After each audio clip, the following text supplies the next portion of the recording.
নমস্কার বন্ধুরা, পম্পার পাঁচমিশালি চ্যানেলে তোমাদের সকলকে স্বাগত। দেখো বন্ধুরা, ছাদে আমার এই গাছটা হয়েছে। এটা কি ঔষধি গাছ। শোনা যায় এই গাছটার নাম হচ্ছে ভূমি আমলা। শোনা যায় পেটের সমস্যা, যে কোনো সমস্যা দূর করে এই গাছ। তো এটাও জানা যায় যে গ্যাস্ট্রিক আলসার পর্যন্ত সেরে যায়। যাই হোক, আজকে একটা বেড রেডি করব গাছের। এই যে ফলের ক্যারেট নিয়ে ভালো করে সেলুটেপ দিয়ে দিয়েছি চারিপাশ থেকে, দিয়ে একটু একটু মাঝখানে ফুটো করে নিই।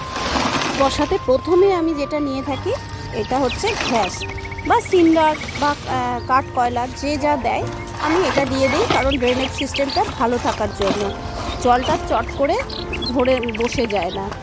এরপরে একটু বালি দিলে ভালো হয়। আমার এখানে বালি পাওয়া সমস্যা বলে আমি আর বালি দিই না। তো কি আমার এই ঘরের যা কিচেন ওয়েস্ট বেরোয়, মাছের আঁশ, কিচেন ওয়েস্ট, এগুলো সব ভালো করে নিচে দিয়ে দিই। এটা পচে নিজের থেকেই সার হয়ে যায়, মাটিটা বেশ ভালো থাকে, গাছও ভালো থাকে, বেশি সার দেওয়া লাগে না। যার জন্য আমি এই যা সবজির খোসা টোসা যা পাই সবই ধরে দিয়ে দিই। দেখো, এরকম শাক পাতা যা বেরোয় সবই মোটামুটি দিয়ে দিই গাছের এই বেড করতে গিয়ে প্রথমের দিকে। এটা কিন্তু খুব উপকারী কাজের জিনিস। এর ওপরে এবার এগুলো ভালো করে দেওয়ার পরে মাটি দিয়ে এরকম ভালোভাবে চাপা দিয়ে দিয়ে রেখে দিতে হবে। আপনারা যদি সবজি করেন তবে এর মধ্যেই বসিয়ে দিলে খুব একটা সমস্যা হবে না। কিন্তু আপনারা যদি ফল গাছ করতে চান, ফল গাছ বসাতে চাইলে এটা কিন্তু অবশ্যই দিন 15 রেখে দেবেন। তাহলে কি হবে, ফল গাছে পোকা টোকা আক্রমণ কম হবে।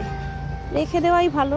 যাই হোক, যে যেরকমভাবে করবেন, আমি সবজি করলে সঙ্গে সঙ্গেই এর মধ্যে বসিয়ে দিই। বেড তৈরি করার সময় এর ওপরে জল ছিটিয়ে এটা কিন্তু ছাওয়াযুক্ত জায়গায় রাখলে বেশি ভালো হয়। যদি ছাওয়া জায়গায় রাখার জায়গা না থাকে তাহলে কিন্তু একটা কিছু দিয়ে এটা চাপা দিয়ে রাখতে হয়, বস্তা টস্তা কিছু টাইপের চাপা দিয়ে রাখতে হয়। তো আমি এইভাবে গাছ করার পরেই তো আমার এরকম গাছ হচ্ছে। বলুন, খুব একটা অসুবিধা হয় না। সাদাসিধেভাবে গাছ করি, সেভাবেই আপনাদের দেখাই। তো হ্যাঁ, দেখুন এই চারাগুলো আমি এবার ওই বেডে বসাবো। তো আমি একটু রেখে দিচ্ছি, আজকে আমি বসাবো না, চাপা দিয়ে আমি ছাওয়া জায়গায় বেশ কদিন রেখে দেবো, দিলে পরে তারপরে করবো। তো এভাবে গাছ করে আমি কিন্তু খুব ভালো উপকার পেয়েছি। এভাবে আপনারা করতে পারেন, কোনো সমস্যা হয় না। আর বেডে কিন্তু ভীষণ ভালো হয়। এই সবজি কিন্তু আপনাদের ভালোই চাহিদা মিটে যাবে। আমার তো বেশ অল্প 4 জনের সংসারে কোনো সমস্যা হয় না, ভালোই চলে। যাই হোক, একটা দুটো করে হলে পরেও মনটাও শান্তি হয়। তো এভাবেই হচ্ছে আমার ছাদ বাগানে, কোনো অসুবিধা হচ্ছে না। আপনারা যারা এখনও গাছ শুরু করেননি, যাদের ধৈর্য কম, তারা কিন্তু সবজি দুটো একটা করে দিন। সবজি খুব তাড়াতাড়ি ফলন পাবেন, মনে আনন্দ লাগবে। তো সবজি চাষটা করলে পরে খুবই তাড়াতাড়ি ফলন পাবেন। শুরু করে দিন, এখনও যারা শুরু করেননি শুরু করে দেন। তো নমস্কার, ভিডিওটা এখানেই শেষ করলাম।